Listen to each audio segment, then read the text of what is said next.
مشکلات کیوں آتی ہیں؟ اگر دیکھا جائے تو یہ دنیا کی زندگی اٹ سیلف ایک آزمائش ہے. اللہ تعالیٰ فرماتے ہیں ام حسبتم ان تدخلوا الجنۃ ولما یعلم اللہ الذین جاہدوا منکم ویعلم الصابرین. کیا تم سمجھتے ہو کہ تم یوں ہی جنت میں داخل ہو جاؤ گے، یعنی بغیر کسی مشکل سے گزرے ایسے ہی جنت میں چلے جاؤ گے، حالانکہ ابھی تو اللہ نے تم میں سے ان لوگوں کو جانا ہی نہیں جنہوں نے جہاد کیا، اور نہ ان کو جو صبر کرنے والے ہیں.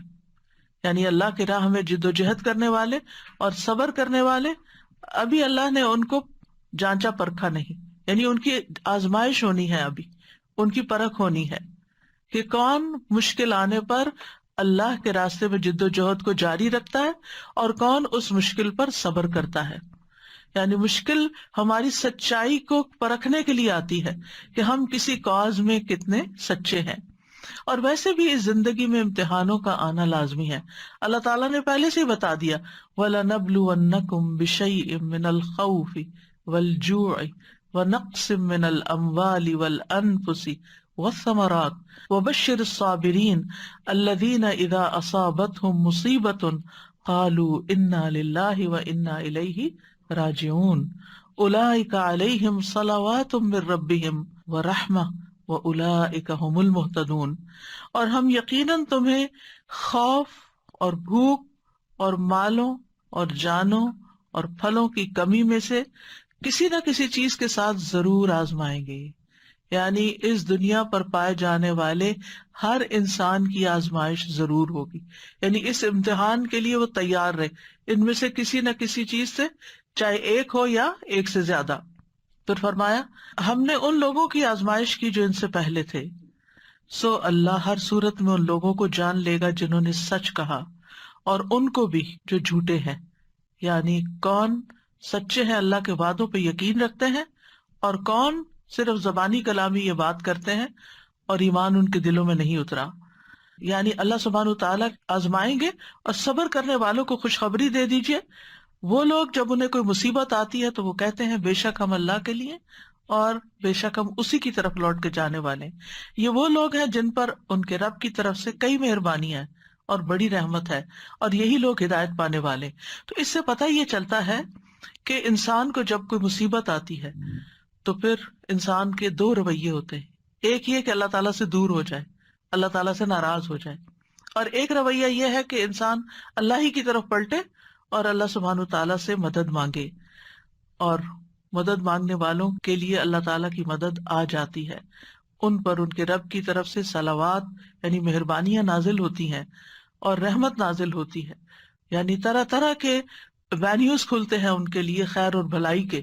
یعنی ایک مشکل ضرور آتی ہے لیکن ان مع العسر یسرا، اس مشکل کے ساتھ آسانی بھی ہوتی ہے، اور وہ آسانیاں انسان کو بعض اوقات نظر نہیں آتی، محسوس نہیں ہوتی. لیکن اگر انسان اللہ کا یہ وعدہ جان لے کہ یرید اللہ بکم اليسر ولا یرید بکم العسر، اللہ تعالیٰ تمہیں تنگ نہیں کرنا چاہتا، اللہ تعالیٰ دراصل تمہارے لیے آسانی چاہتا ہے، لیکن آسانی مشکل کے ساتھ آتی ہے. مثال کے طور پر آپ دیکھیں، آج کل آپ نے روزے رکھے ہوئے، آپ کو مشکل تو ہے، یعنی ایسے وقت میں کھانا پڑتا ہے جب آپ کھاتے نہیں ہیں، وہ کھانا مشکل ہوتا ہے. ایسے وقت میں جاگنا پڑتا ہے جب آپ جاگتے نہیں، آپ کو سونا ہوتا ہے اور آپ کو جاگنا پڑتا ہے. آپ کا جب کھانے کو دل چاہتا ہے، سب کچھ ہوتے ہوئے بھی آپ کھا نہیں سکتے. یعنی طرح طرح کی روزے کے ساتھ مشقتیں وابستہ ہیں، لیکن آسانی کتنی، سارا دن کچن صاف ستھرا ہے، کتنا کام کم ہو گیا. حیران ہوتی ہوں کہ کتنا ٹائم بچ گیا، کتنی ایفرٹ بچ گئی. اور اس کے ساتھ انسان کا اپنا وجود جو ہلکا پھلکا ہے، جب اس کو فکر ہی نہیں، نہ کھانے کی فکر ہے نہ پینے کی فکر ہے، جب دھیان ہی ہٹا ہوا ہے اس طرف سے، تو پھر اس کی توجہ، اس کا فوکس کسی اور چیز کی طرف. پھر جب کم کھاتا ہے تو جسم ایکٹیو ضرور ہوتا ہے، اور اس ایکٹیونیس کی وجہ سے انسان کا چلنا پھرنا، سانس لینا اور بہت سے کام کاج کرنا بہت آسان ہو جاتا ہے. پھر اس کے ساتھ یہ کہ عبادت کی جو لذت نصیب ہوتی، قرآن پڑھنے کی، دعا کرنے کی، اللہ سبحانہ تعالیٰ کا ذکر کرنے کی، تسبیح کرنے کی، وہ بھرے پیٹ تو ہوتی نہیں. پھر اسی طرح انسان اگر کچھ سیکھتا یا سکھاتا ہے تو وہ بھی اس کے لیے آسان ہو جاتا ہے. اور دل میں ایک سکون کی اور راحت کی جو کیفیت ہوتی ہے وہ بھی ناقابل بیان ہے. تو ایک آپ نے منہ ہی بند کیا نا، کھانا بھی نہیں چھوڑا ہے یا تھوڑی سی نیند قربان کی ہے، لیکن کتنی آسانیاں ہیں ساتھ اگر انسان ان کے اوپر غور کرے، ان کی طرف توجہ کرے. رسول اللہ صلی اللہ علیہ وسلم نے فرمایا تھا ان ھذا الدین یسر، یہ دین آسان ہے. یعنی ہم سمجھتے دین میں بہت مشکلات ہیں، لیکن جہاں جہاں ہمیں جس حکم پر عمل کرتے ہوئے مشکل پیش آتی ہے وہیں ساتھ آسانی بھی اللہ نے رکھی. اور اگر انسان اس حکم پر عمل نہیں کرتا تو بے شمار مشکلات اس کی زندگی میں پیدا ہو جاتی ہیں. اور فقہ میں ایک اصول ہے المشقۃ تجلب التیسیر، مشقت آسانی لاتی ہے، مشقت آسانی لاتی. ایک اور اینگل سے، فقہ کے اینگل سے، مثلاً آپ بیمار ہو گئے، اب آپ وضو نہیں کر سکتے، آپ بیٹھے بیٹھے وہیں ہاتھ مار کے اپنا تیمم کر لیتے ہیں، آسانی آ گئی نا. وضو میں ایک مشقت تو بہرحال ہے، لیکن آپ کے لیے مشقت آئی تو اللہ نے ساتھ ہی آسانی بھی دے دی. آپ کھڑے نہیں ہو سکتے، طویل قیام نہیں کر سکتے، آپ بیٹھ کے نماز پڑھیں، آپ اشاروں سے نماز پڑھیں، آپ سے سارے کام کاج چھوٹ گئے، آپ بس ریسٹ کریں، لیٹیں، سوئیں، آرام کریں. لوگ آپ کو پوچھتے نہیں تھے، اب ہر کوئی آپ کا حال پوچھ رہا ہے. یعنی ایک بیماری کے ساتھ کتنی ساری اور چیزیں آ گئی کہ جو آپ کی زندگی میں پہلے نہیں تھی. تو المشقت تجلب التیسیر، مشقت، مشکل، پریشانی، تکلیف اپنے ساتھ آسانی بھی لاتی ہے. یعنی جب یہ کہا جاتا ہے نا دین آسان ہے، تو اس کا یہ مطلب نہیں کہ دین جو ہے وہ صرف آسانیوں کا مجموعہ ہے. مطلب یہ کہ اس کے جو احکامات ہیں ان پر چل کر انسان کو آسانی ملتی. اللہ کا وعدہ ہے فَأَمَّا مَنْ أَعْطَى وَاتَّقَى وَصَدَّقَ بِالْحُسْنَى فَسَنُيَسِّرُهُ لِلْيُسْرَى. اس کے برعکس وَأَمَّا مَنْ بَخِلَ وَاسْتَغْنَى وَكَذَّبَ بِالْحُسْنَى فَسَنُيَسِّرُهُ لِلْعُسْرَى. تو تنگی کس طرف سے ملی اور آسانی کس طرف سے ملی؟ بس جس نے دیا، یعنی اللہ کے راستے میں دیا اور لوگوں کو آسانی دی، یعنی جو دینے والا ہاتھ ہے، دینے والا دل ہے، جو خرچ کرنے والا ہے. تو جس نے دیا اور اس نے تقویٰ بھی اختیار کیا، یعنی صرف خالص اللہ کے لیے دیا، صرف اللہ ہی کے لیے کیا جو کچھ کیا، اور اس نے بھلائی کو سچ مانا، ہر خیر کی بات جو اللہ کی طرف سے آئی اس پر یقین کر لیا، تو ہم اس کو آسان راستے کی سہولت دیں گے، اس کے لیے آسانیاں پیدا کر دیں گے. یعنی جس مشکل میں وہ ہے اس مشکل کو ختم کر دیں گے. اس کے برعکس جس نے بخل کیا، یعنی جو وہ دے رہا تھا اس کو روک لیا. بخل کیا ہے؟ دینے کا اپوزٹ، چاہے مال ہو، چاہے علم ہو، چاہے لوگوں کو مشورہ دینا ہو، چاہے لوگوں کی کاؤنسلنگ کرنی ہو، چاہے کسی کے ساتھ کسی بھی قسم کی بھلائی کرنی ہو، کسی طرح کی مدد، خدمت، کچھ بھی. تو جو اپنے ان نیکیوں کو روک لیتا ہے، اما من بخلا واستغنى، اور بے پرواہ رہا، کسی کی پرواہ نہیں، بس میری جان پہ مشکل آئی ہے، صرف مجھے اپنی فکر ہے، اب میں سب سے بری ذمہ. یعنی بعض اوقات ایسا ہوتا ہے نا جب انسان کے دن اچھے ہوتے ہیں تو وہ پھر دینے والا بھی ہوتا ہے، لیکن ذرا سے اگر مال میں کوئی کمی ہوئی تو پھر انسان پہلی چیز کیا سوچتا ہے؟ ہاتھ روکنے لگتا ہے. اور بعض اوقات اتنا ہاتھ روک لیتا ہے کہ اپنے سے بھی روک لیتا ہے، اپنے اوپر بھی خرچ نہیں کرتا، اور بے پرواہ رہا. یعنی کیفیت اس کی ایسی ہوئی کہ اس کو نہ دین کی پرواہ، نہ دنیا کی، نہ آخرت کی، اور بھلائی کو جھٹلا دیا. ہم اس کو سخت راستے کے لیے سہولت دیں گے، یعنی اس کے لیے زندگی اور مشکل کرتے چلے جائیں گے. آسانی اور مشکل صرف دنیا کی نہیں بلکہ دنیا اور آخرت دونوں کی ہے. بعض اوقات انسان بخل کرتا ہے، بعض اوقات انسان لوگوں کی پرواہ نہیں کرتا، دین کے احکامات کی پرواہ نہیں کرتا، اللہ کے حکم کی پرواہ نہیں کرتا، اور بھلائی کی تصدیق نہیں کرتا، پھر بھی اس کے لیے دنیا میں بہت کچھ ہوتا ہے. تو وہ چند دن کی بات ہوتی ہے، پھر سب کچھ اس سے لے لیا جاتا ہے. پھر جب قبر میں جاتا ہے تو قبر تنگ کر دی جاتی ہے. فَسَنُيَسِّرُهُ لِلْعُسْرَى، قبر کی تنگی ہوتی ہے. حشر کے دن اٹھے گا تو وہاں کی تنگیاں ہوں گی، پھر اس کے لیے تنگی ہی تنگی ہے آگے. اور ویسے بھی آپ دیکھیں بخیل وہی ہوتا ہے جس کا دل گھٹا ہوا ہوتا ہے نا. اور اس سے بدترین کیفیت کیا ہو سکتی ہے کہ کسی کا دل ہی گھٹا ہوا ہو، کسی کا دل ہی چھوٹا ہو، کسی کا دل ہی خوف کا شکار رہتا ہو، کسی کا دل ہی بخل کا شکار رہتا ہو اور جبن کا شکار رہتا ہو.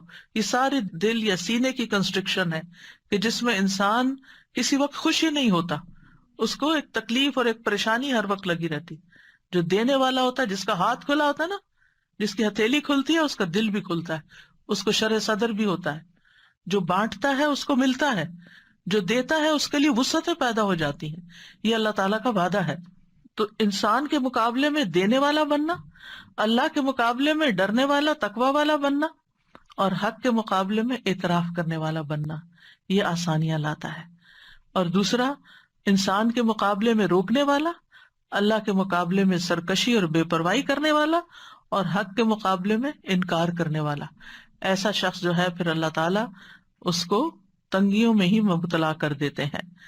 یعنی یہ غیر مومنانہ نفسیات ہے کہ انسان کا مزاج اس کو بدی کی طرف لے جائے، خیر سے روک دے، تواضع کی بجائے، ہمبلنس کی بجائے سرکشی اور بد اخلاقی اور بدتمیزی پر اکسا دے، اور پھر کسی کا حق دینے کی بجائے اس کا حق مارے، انصاف کی بجائے ظلم سے کام لے، کسی کی خوبی یا خیر کا اعتراف اکنالج کرنے کی بجائے اس کا انکار کرے۔ تو جو انسان اس طرح کا طریقہ اختیار کرتا ہے وہ آخر کار پھر بڑی مشکل کا شکار ہو جاتا ہے، اور وہ جہنم ہے۔ تو بہرحال اللہ تعالیٰ انسان کو خیر اور شر دونوں کے ساتھ آزماتا ہے۔ سورۃ الانبیاء میں ہے کل نفس ذائقۃ الموت ونبلوکم بالشر والخیر فتنہ والینا ترجعون، ہر جاندار کو موت کا مزہ چکھنا ہے، اور ہم تمہیں اچھے اور برے دونوں طرح کے حالات میں آزماتے ہیں، اور بالآخر تمہیں ہماری طرف لوٹنا ہے۔ یعنی دنیا میں تمہارے اوپر دونوں طرح کے حالات آتے رہیں گے، لیکن جو تنگی اور تکلیف میں یقین کا پہلو اختیار کر لیتا ہے کہ اللہ تعالیٰ اس کو ضرور دور کرے گا، اللہ تعالیٰ اس کا درجہ بھی بلند کر دیتا ہے، اور اس مشکل سے بھی اس کو نکالتا ہے، اس کو گناہوں سے بھی پاک صاف کر دیتا ہے۔ اور حقیقت یہ ہے کہ رسول اللہ صلی اللہ علیہ وسلم کا یہ فرمان جو صحیح بخاری میں انسان کو حیران کر دیتا ہے، یہ پہلے بھی میں پڑھ چکی ہوں، لیکن میں جب اس کو پڑھتی ہوں میں حیران ہو جاتی ہوں، اور وہ کیا ہے؟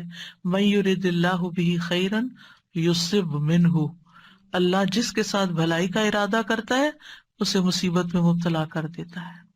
اللہ جس کے ساتھ بھلائی کا ارادہ کرتا ہے، اگر ہمیں کوئی مشکل پیش آتی ہے تو ہم کیا سمجھتے ہیں، یا کسی کے اوپر کوئی مشکل آتی ہے تو لوگ کیا سمجھنے لگتے ہیں؟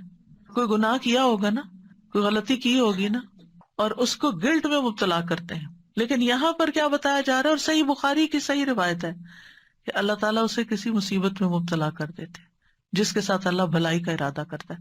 تو اگر ہماری زندگی میں کوئی چھوٹی مصیبت ہے یا کوئی بڑی مصیبت ہے تو آپ سمجھیں کہ اللہ سبحانہ تعالیٰ ہمیں اپنے لیے اور خالص کرنا چاہتا ہے، اور مہذب بنانا چاہتا ہے، اور سنوارنا چاہتا ہے، جنت کے قابل بنانا چاہتا ہے، کیونکہ جنت میں غیر مہذب لوگ نہیں ہوں گے، وہ نہیں ہوں گے جن سے اللہ ناراض ہے یا جن سے اللہ خوش نہیں۔